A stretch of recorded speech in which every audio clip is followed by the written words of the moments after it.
بہت سے درخت، پیڑ اور پودے مل کر ایک جنگل بناتے ہیں۔ جیسا کہ آپ جانتے ہیں کہ درخت ہم انسانوں اور جانوروں کے لیے کتنا ضروری ہے۔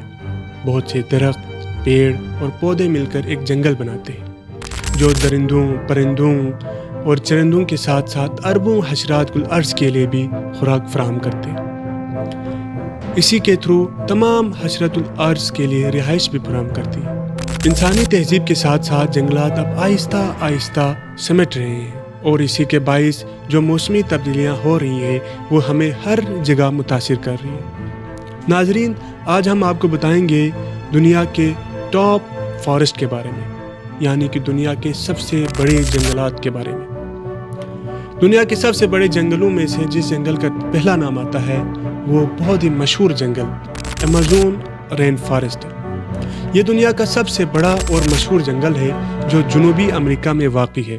ایمیزون رین فارسٹ تقریباً 5.5 ملین مربع کلومیٹر کے رقبے پر پھیلا ہوا ہے اور 9 ممالک میں پھیلا ہوا ہے، جن میں Brazil, Peru, Colombia, Venezuela, Ecuador, Bolivia, Guyana, Suriname اور فرانسیسی گیانا شامل ہیں۔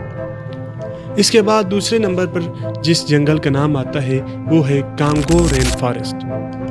کانگو رین فارسٹ افریقہ کا دوسرا سب سے بڑا جنگل ہے جو کانگو کے بیسن میں واقع ہے۔ یہ جنگل تقریباً 3.7 ملین مربع کلومیٹر رقبے پر پھیلا ہوا ہے اور کانگو، کیمرون، وسطی افریقی جمہوریہ، کیبون اور جمہوریہ کانگو جیسے ممالک میں پھیلا ہوا ہے۔ تائیگا یا بوریال جنگلات۔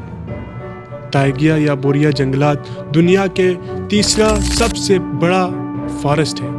یہ جنگلات شمالی نصف کرہ میں واقع ہے اور یہ دنیا کے سب سے بڑے زمینی بائیوم ہے۔ یہ جنگلات روس، کینیڈا، الاسکا اور اسکینڈینیوین ممالک پر پھیلے ہوئے ہیں۔ ان کا مجموعی رقبہ تقریباً 17 ملین مربع کلومیٹر ہے۔ چوتھے نمبر پر جس بڑے فارسٹ کا نام آتا ہے وہ ہے Valdivian temperate rainforest. Valdivian temperate rainforest جو ہے یہ جنگل جنوبی امریکہ کے جنوبی حصے میں واقع ہے اور اس کا رقبہ تقریباً 2,48,100 مربع کلومیٹر ہے۔ یہ جنگل چلی اور ارجنٹینا میں پھیلا ہوا ہے اور نایاب پودوں اور جانوروں کا مسکن ہے۔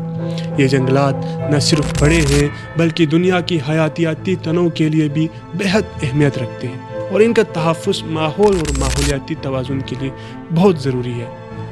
ناظرین، موسمیاتی تبدیلیوں کے ساتھ ساتھ رہن سہن ہر چیز کے لیے جنگل ایک اہم اور ضروری چیز ہے۔ لہٰذا اس چیز کا، جنگلات کا، درختوں کا، پودوں کا جس طرح ہم اپنا خیال رکھتے ہیں اسی طرح ان کا بھی خیال رکھنا چاہیے۔